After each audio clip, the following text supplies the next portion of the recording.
అందరికీ నమస్కారం అండి. రేపే ఏరువాక పౌర్ణమి. ఏరువాక పౌర్ణమి అంటే ఏమిటి, దాని విశిష్టత గురించి తెలుసుకుందాము. హిందూ ధర్మం యొక్క విశ్వాసాల ప్రకారం వ్యవసాయ పనులు ప్రారంభించడానికి ముందు రైతులందరూ తమ పొలాల్లో భూమి పూజను చేస్తారు. ఇది అనాది కాలం నుంచి వస్తున్న ఆచారం. ఈ సమయంలో తమ పొలాల్లో ఎద్దులతో నాగలితో దుక్కి దున్నడాన్ని ఏరువాక అంటారు. ఏరు అంటే ఎద్దులను కట్టి దున్నడానికి ఆరంభమని చెబుతారు. ఈ వేడుకను శాస్త్రపరంగా ప్రారంభిస్తారు. అంటే ఈ పర్వదినాన వ్యవసాయ పనులు ప్రారంభించడం అని అర్థం. ఈ సందర్భంగా ఏరువాక పున్నమి రోజునే వ్యవసాయ పనులని ఎందుకు ప్రారంభిస్తారనే విషయం గురించి తెలుసుకుందాము. జ్యేష్ఠ నక్షత్రం వేళ నాగలి సారించి పనులు ప్రారంభించడానికి మంచి రోజుగా భావిస్తారు. అందుకే వర్ష ఋతువు ప్రారంభం కాగానే రైతులు ఉదయమే ఎడ్లను శుభ్రం చేసి వాటి కొమ్ములకు రంగులు వేసి గజ్జలు కట్టి పూలతో అలంకరించి కట్టెకాడిని ధూపదీప నైవేద్యాలతో పూజిస్తారు. అనంతరం కాడెద్దులకు ప్రత్యేక పూజ నిర్వహించి బొప్పట్లు తినిపిస్తారు.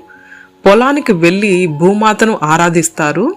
అలాగే ఏరువాక పున్నమి రోజున సాయంకాలం వేళ రంగురంగుల బట్టలతో ఎడ్లను అలంకరించి డప్పులు మేళ తాళాలతో ఊరేగిస్తారు. అనంతరం ఎడ్లు అంటు రోగాల బారిన పడకుండా వాటికి ఆయుర్వేద మందులను నూనెలను తాగిస్తారు. ఔషధాలకి సస్యానికి అధిపతి అయిన చంద్రుడు జ్యేష్ఠ నక్షత్రానికి చేరువలో ఉన్న తరుణంలో ఏరువాక పౌర్ణమి శుభ ఫలితాలని అందిస్తుందని చాలామంది నమ్ముతారు. అందుకే జ్యేష్ఠ పౌర్ణమి నాడు మొదటిసారి పొలాన్ని దున్నుతారు. ఏరువాక పౌర్ణమును సీతా యజ్ఞం అని జరుపుకుంటారు. వేద కాలంలో ప్రతి పనిని యజ్ఞంగానే భావించేవారు. ప్రాచీన కాలం నుంచి జ్యేష్ఠ పూర్ణిమను ఏరువాక పూర్ణిమగా వ్యవహరిస్తూ ఉన్నారు. అథర్వ వేదం ఏరువాకను అనడోత్సవంగా చెప్పబడింది. క్షేత్ర పాలకుని మంత్రాలతో స్తుతించి నాగలితో భూమిని దున్ని విత్తనాలను చల్లడం వంటి పద్ధతును ఆచరించేవారు.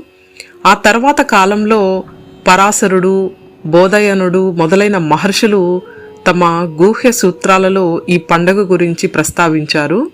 అంతేకాకుండా విష్ణు పురాణంలో సీతా యజ్ఞంగా ఏరువాక గురించి ప్రస్తావించబడింది. ఇందులో సీత అంటే నాగలి అనే అర్థం. వప్ప మంగళ దివసం, బీజవాహన మంగళ దివసం అనే పేర్లతో ఈ పండగను వైభవంగా జరుపుకునేవారు. శుద్ధోదమన మహారాజు ఆనాడు కపిల వాస్తులో లాంఛనంగా ఈ ఏరువాక ప్రారంభిస్తూ బంగారు నాగలిని కర్షకులకు అందించినట్లు శాస్త్రాల్లో వివరించబడినది. హాలుడు రాసిన గాథా సప్తసతిలో ఏరువాక గురించి అనేక కథలు ప్రాచుర్యంలో ఉన్నాయి. కొన్ని వేల సంవత్సరాల అతి ప్రాచీనమైన పండుగ ఈ ఏరువాక పౌర్ణమి.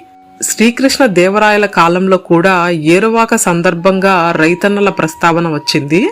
ఏరువాక పున్నమి రోజున రైతులందరూ ఊరి బయటకు వెళ్లి చెర్నకులతో తోరాలను కట్టి ఎవరికి దొరికిన నారను వారు తీసుకొచ్చి ఎడ్ల మెడలో కడతారు.